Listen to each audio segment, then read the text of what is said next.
E me chamou muita atenção no início do versículo, quando diz assim: e aconteceu que tirando-os para fora. E eu falei,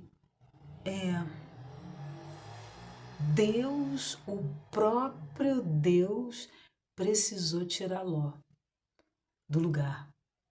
Se dependesse de Ló, ele não saía. Olha que coisa interessante. Aqui eu fiquei pensando, falei, meu Deus, depois de tudo que Ló viu naquele lugar, depois de tudo que ele ouviu naquele lugar, como assim foi necessário que Deus o tirasse para fora?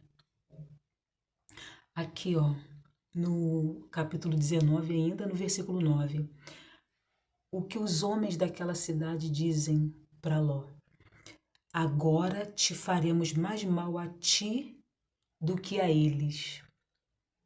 Veja, os homens daquela cidade onde Ló vivia eram homens maus, homens ímpios, grandes pecadores contra o Senhor. E o Senhor decidiu que ia acabar com aquilo.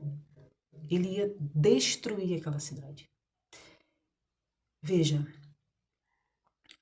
Ló, no versículo 9, eles estão ali querendo atacar os anjos, que eles não sabiam que eram anjos, eles pensavam que fossem homens comuns, de carne e osso, mas eles estavam atacando os anjos do Senhor. E aí, quando Ló vai ali tentar argumentar e pedir para que eles não façam aquilo, eles falam na cara de Ló: agora te faremos mais mal a ti do que a eles. Veja, eu falei, pensei, meu Deus, como que pode?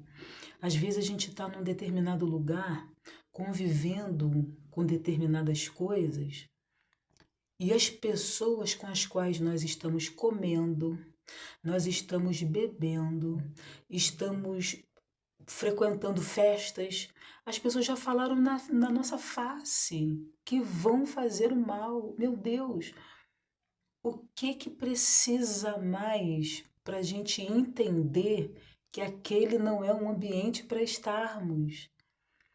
O que que precisa mais para entendermos que aquelas pessoas não gostam de nós, elas não nos querem ali? Meu Deus, que Deus tenha misericórdia de nós, que Deus nos ajude. Veja, no capítulo 19, ainda no versículo 15, ao amanhecer, os anjos apertaram com Ló, dizendo: levanta-te, toma tua mulher e tuas filhas que aqui estão, para que não pereças na injustiça dessa cidade.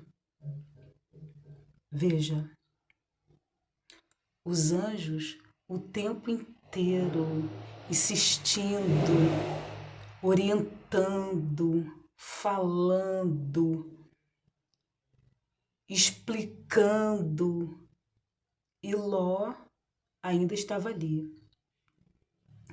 No versículo 16, ele, porém, demorava-se, e aqueles homens o pegaram pela mão. Aqueles homens, leia-se, entenda-se, os anjos do Senhor. Porque ele estava enrolando, porque ele estava atarantado, prestando atenção no que tinha ali naquele lugar. Um lugar que ia ser destruído, porque Deus assim havia determinado. Amados, até eu estou estranhando esse amados, porque normalmente eu sou bem mais, né, mais firme quando falo. Mas o Senhor tem falado muito comigo sobre me revestir de paciência, sabe? E nós precisamos ouvir o que Deus fala conosco. Nós precisamos entender o que Deus está querendo de nós. Não há outra forma de viver uma vida abençoada nessa terra. Isaías, no capítulo 1, no versículo 19, diz: se quiserdes e ouvirdes, comereis o melhor dessa terra, comereis o bem dessa terra. Eu quero. Você quer? Então ouça o que o Espírito Santo tem falado contigo. O Senhor, ainda no versículo 15, os anjos viram para Ló e dizem assim: levanta-te. Depois de ouvir na face que os homens iam fazer-lhe mal, ele ainda, porque para os anjos dizerem para ele, levanta-te, ele não estava em pé. Não é verdade? Concorda comigo? Se eu digo para alguém se levantar, porque no mínimo essa pessoa está sentada, agachada, quem sabe está deitada. Amados, em nome de Jesus, que nós possamos estar alertas, atentos ao que o Espírito Santo de Deus tem falado conosco. Amém? Quem tem ouvidos, ouça o que o Espírito diz à igreja. Amém? Que o Senhor venha nos abençoar, que o Senhor venha nos dar um coração que se volte para Ele, que receba a palavra, que acolha o conselho, para que possamos ter uma vida plena, abençoada nessa terra. Que o Senhor nos dê ouvidos para ouvir e olhos para ver. Que nós não fiquemos surdos à voz do Espírito Santo. Amém?